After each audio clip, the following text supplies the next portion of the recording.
Hello everyone, इस video में हम करेंगे एक्सरसाइज 13.4 में से सम नंबर 1, 2 एंड 3 और इस एक्सरसाइज में हम पढ़ेंगे फ्रस्टम ऑफ अ कोन के बारे में। तो a cone is cut by a plane parallel to the base of the cone, then the portion between the plane and the base is called frustum of the cone. तो अगर हम किसी कोन को उसके बेस के पैरेलल किसी plane से cut कर दें, अगर हम किसी कोन को इस तरह बीच में से कट कर दें तो इस तरह से जो पोर्शन हमारे पास बचेगा उसको हम बोलते हैं फ्रस्टम ऑफ अ कोन। और इस एक्सरसाइज में हम इसी फ्रस्टम के एरिया और वॉल्यूम से रिलेटेड सम्स को सोल्व करेंगे। तो आप देख सकते हो कि यहाँ पर एक फ्रस्टम ऑफ कोन को हमने ड्रॉ किया गया है। तो यहाँ पर जो इसका एक फेस होगा उसकी रेडियस कम होगी और दूसरे फेस की जो रेडियस है वो ज़्यादा होगी, इसलिए यहाँ पर एक रेडियस को रिप्रेजेंट किया गया है स्मॉल आर से और दूसरे रेडियस को रिप्रेजेंट किया गया है कैपिटल आर से। आप चाहो तो इनके लिए R1 और R2 भी यूज़ कर सकते हो।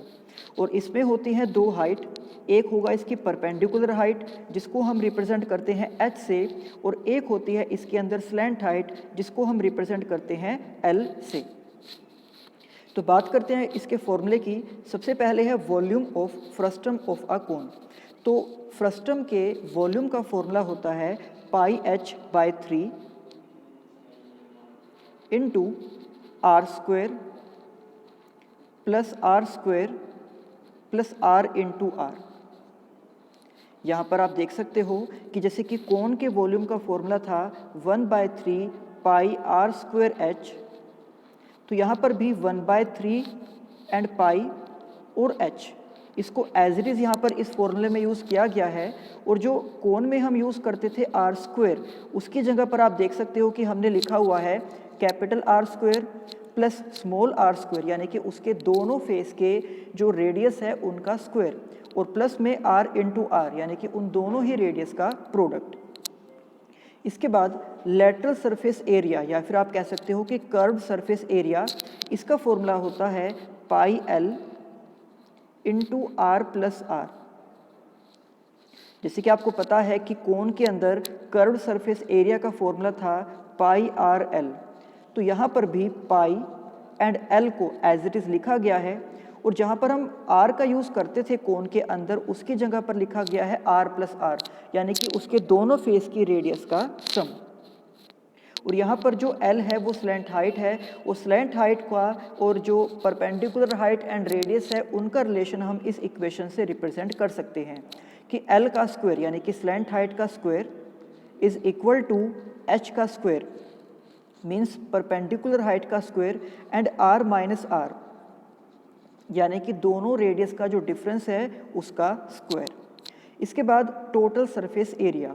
तो जैसे हम कोन का टोटल सरफेस एरिया निकालने के लिए उसके CSA में यानी कि उसके कर्व सरफेस एरिया में उसके बेस के एरिया को ऐड कर देते थे, इसी तरह से फ्रस्टम का भी total surface area find out करने के लिए हमें इसके CSA में यानी कि इसके कर्व सरफेस एरिया में इसके दोनों फेस के एरिया को ऐड करना होगा। तो जो इसका टॉप फेस है उसके एरिया का फॉर्मूला हो जाएगा पाई आर स्क्वायर, और जो इसका बॉटम फेस है उसके एरिया का फॉर्मूला हो जाएगा पाई कैपिटल आर स्क्वायर, और इन दोनों को हमें उसके कर्व सरफेस एरिया के फॉर्मूले में ही ऐड कर देना होगा। तो उसके कर्व सरफेस एरिया का फॉर्मूला अभी आपको बताया गया था pi L into R plus R, और उसी के साथ हम उसके बॉटम फेस के एरिया को और उसके जो टॉप फेस है उसके एरिया को हम ऐड कर देंगे। तो इस तरह से ये उस फ्रस्टम के टोटल सरफेस एरिया का फॉर्मूला बन जाएगा। तो चलिए अब इसके बाद स्टार्ट करते हैं हम एक्सरसाइज 13.4, जिसके अंदर सम नंबर 1 की स्टेटमेंट है a drinking glass is in the shape of frustum of a cone of height 14 centimetre, the diameters of its two circular ends are 4 centimetre and 2 centimetre. तो हमें कहा गया है कि एक ग्लास है जो कि फ्रस्टम की शेप में है, उसकी हाइट है 14 सेंटीमीटर और उसके दोनों सर्कुलर एंड्स यानी कि उसके टॉप फेस और बॉटम फेस के जो डायमीटर्स हैं वो है 4 सेंटीमीटर एंड 2 सेंटीमीटर। तो हमें यहाँ पर उस ग्लास की कैपेसिटी को फाइंड आउट करना है। दैट मीन्स कि इसके लिए हम उस ग्लास की वॉल्यूम को फाइंड आउट करेंगे। आप यहाँ पर डायग्राम में देख सकते हो कि जो ग्लास है वो फ्रस्टम की शेप में है, इसकी हाइट है 14 सेंटीमीटर, इसके टॉप फेस का डायमीटर 4 सेंटीमीटर है, दैट मीन्स कि उसकी रेडियस 2 सेंटीमीटर हो जाएगी। इसी तरह से इसके बॉटम फेस का डायमीटर 2 सेंटीमीटर है तो उसकी रेडियस 1 सेंटीमीटर हो जाएगी। तो अब यहाँ पर हम सबसे पहले इसके मेजरमेंट्स को लिखेंगे। तो radius of upper base of glass is 4/2 यानी कि 2 centimetre and radius of lower base of glass is 2/2 यानी कि 1 सेंटीमीटर। और यहाँ पर दोनों रेडियस के लिए R1 एंड R2 को यूज़ किया गया है। आप इसके लिए कैपिटल R और स्मॉल r का यूज़ भी कर सकते थे। इसके बाद कैपेसिटी ऑफ द ग्लास, तो उस ग्लास की कैपेसिटी को फाइंड आउट करने के लिए हमें उसकी वॉल्यूम को फाइंड आउट करना होगा। और अभी आपको इस वीडियो के स्टार्टिंग में मैंने फ्रस्टम के वॉल्यूम का फॉर्मूला भी बताया था कि πh/3, जिसे आप 1/3 πh भी लिख सकते हैं, एंड इनटू में R1² प्लस R2² यानी कि उसके दोनों ही फेस के रेडियस का square and plus R1 into R2 यानी कि उसके दोनों रेडियस का प्रोडक्ट। अब इसके बाद जब हम यहाँ पर वैल्यूज़ को पुट करेंगे तो आप देख सकते हो कि 1/3, उसके बाद यहाँ पर πh, तो R1 की जगह पर पुट किया गया है 2 को, R2 की जगह पर पुट किया गया है 1 को, और इसी तरह से R1 इंटू R2 यानी कि 2 इंटू 1। अब इसके बाद यहाँ पर पाई की वैल्यू को और h की वैल्यू को भी पुट कर दिया गया। तो यहाँ पर 2 का स्क्वायर है 4, 1 का स्क्वायर है 1 एंड 2 और 1 का प्रोडक्ट है 2। तो जब हम इसको सोल्व करेंगे ये हो जाएगा 1/3 इंटू 22/7 इंटू 14 इंटू, जब आप इन सभी को ऐड करोगे तो इनका सम आ जाएगा 7। तो यहाँ पर 7 से 7 को हम डिवाइड कर सकते हैं। इसके बाद 22 एंड 14 इनका प्रोडक्ट है 308, जिसको हम 3 से डिवाइड करेंगे और इसको फिर आप 300/3 क्यूबिक सेंटीमीटर भी लिख सकते हो, या फिर आप इसको मिक्स्ड फ्रैक्शन में कन्वर्ट करके इतना आंसर भी आप इसको लिख सकते हो 102 एंड 2/3 क्यूबिक सेंटीमीटर। और यही उस ग्लास की कैपेसिटी होगी। इसके बाद sum number 2, the slant height of a frustum of a cone is 4 centimetre. तो हमें यहाँ पर एक फ्रस्टम की स्लैंट हाइट मीन्स L की वैल्यू दी गई है 4 centimetre and the perimeters means की circumference of its circular ends are 18 centimetre and 6 centimetre. तो फ्रस्टम के जो दोनों top face and bottom face होते हैं उनकी यहाँ पर रेडियस नहीं दी गई है, उनका हमें गिवन है पैरीमीटर्स यानी कि सर्कमफेरेंस। तो हमें उस फ्रस्टम का सरफेस एरिया फाइंड आउट करना होगा। तो आप देख सकते हो कि फ्रस्टम है जिसकी स्लैंट हाइट हमें गिवन है 4 सेंटीमीटर और इसी के साथ साथ हमें उसके दोनों सर्कुलर एंड्स के सर्कमफेरेंस भी दिए गए हैं। So perimeter of upper circular end of frustum is 18। तो अगर हम उसके ऊपर वाले फेस की रेडियस को डिनोट करें R1 से तो उसके सर्कमफेरेंस का फॉर्मूला हो जाएगा 2πr1 और इसी को हम उस 18 के साथ कंपेयर कर सकते हैं। 2πr1 इक्वल्स टू 18 और यहाँ से R1 की वैल्यू को फाइंड आउट करने के लिए हमें 2 और पाई को 18 के डिवाइड में लिखना होगा। तो यहाँ से 2 से 18 को हम डिवाइड कर सकते हैं 9 पर। तो इस तरह से R1 की वैल्यू आ जाएगी 9/पाई, यानी कि उस फ्रस्टम का जो ऊपरी हिस्सा है जो उसका टॉप फेस है उसकी रेडियस है 9/पाई। एंड इसी तरह से उसका जो लोअर एंड यानी कि जो उसका बॉटम फेस है उसका सर्कमफेरेंस हमें दिया गया है 6 सेंटीमीटर। तो अगर हम उसके बॉटम फेस की रेडियस को R2 से रिप्रेजेंट करें तो उसके सर्कमफेरेंस का फॉर्मूला हो जाएगा 2πr2 और अब इसी को हम 6 के साथ कंपेयर करेंगे। तो यहाँ से R2 की वैल्यू को फाइंड आउट करने के लिए हमें 2 एंड पाई को 6 के डिवाइड में लिखना होगा।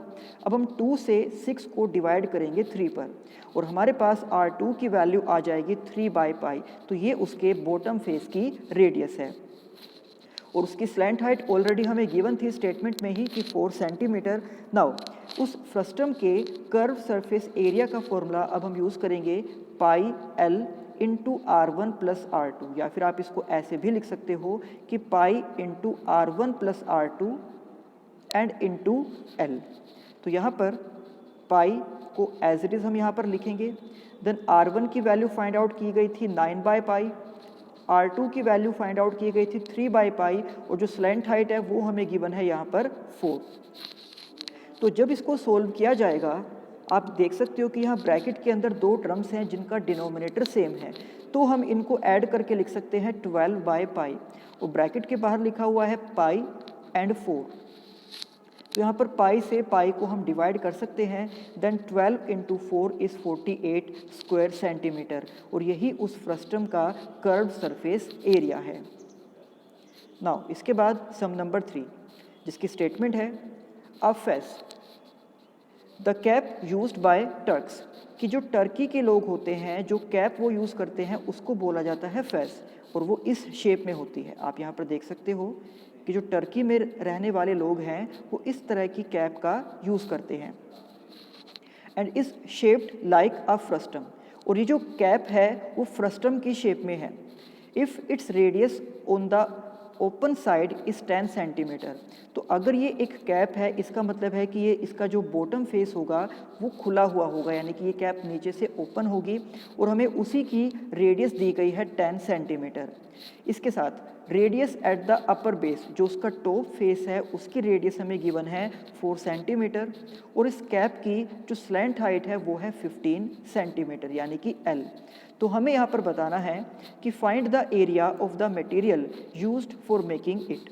तो इसको बनाने में जिस मटेरियल का यूज़ हुआ है उस मटेरियल का एरिया हमें फाइंड आउट करना होगा, और उस मटेरियल का एरिया फाइंड आउट करने के लिए हमें यहाँ पर इस कैप का कर्व्ड सरफेस एरिया और इसके टॉप फेस का एरिया ऐड करना होगा।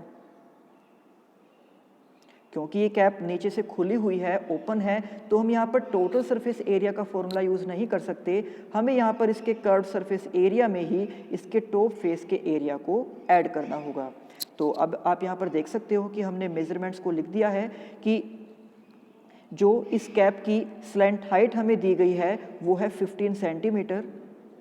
आपको इसको यहाँ पर इस तरह से इसको रिप्रेजेंट करना है कि इस फ्रस्टम की जो स्लैंट हाइट है वो है 15 सेंटीमीटर। जो इसका ओपन फेस है यानी कि ये नीचे से खुली हुई है, तो इसके ओपन फेस की रेडियस है 10 सेंटीमीटर, और जो इसका ऊपर वाला पार्ट है यानी कि जो इसका टॉप फेस है उसकी रेडियस है 4 सेंटीमीटर। तो यहाँ पर जो हिस्सा खुला हुआ है उसकी रेडियस को रिप्रेजेंट किया गया है R1 से, और जो हिस्सा क्लोज्ड है यानी कि ऊपरी हिस्सा उसकी रेडियस को रिप्रेजेंट किया गया है R2 से, एंड इसकी स्लैंट हाइट है 15 centimetre. So we can write area of material used for making the face, कि उस कैप को बनाने के लिए जो मटेरियल यूज़ हुआ है उसका एरिया इक्वल होगा CSA ऑफ फ्रस्टम, उस फ्रस्टम का curve surface area, plus area of upper circular and, और उसी का जो ऊपरी हिस्सा है उसका भी एरिया। तो यहाँ पर हम फ्रस्टम के कर्व सरफेस एरिया का फॉर्मूला यूज़ करेंगे pi into R1 + R2 × L, और जो उसका ऊपरी हिस्सा है उसकी रेडियस को यहाँ पर रिप्रेजेंट किया गया है R2 से, मीन्स उसका एरिया हो जाएगा पाई R2 स्क्वायर। तो हम इसको एंड इसको एक साथ यहाँ पर ऐड कर देंगे।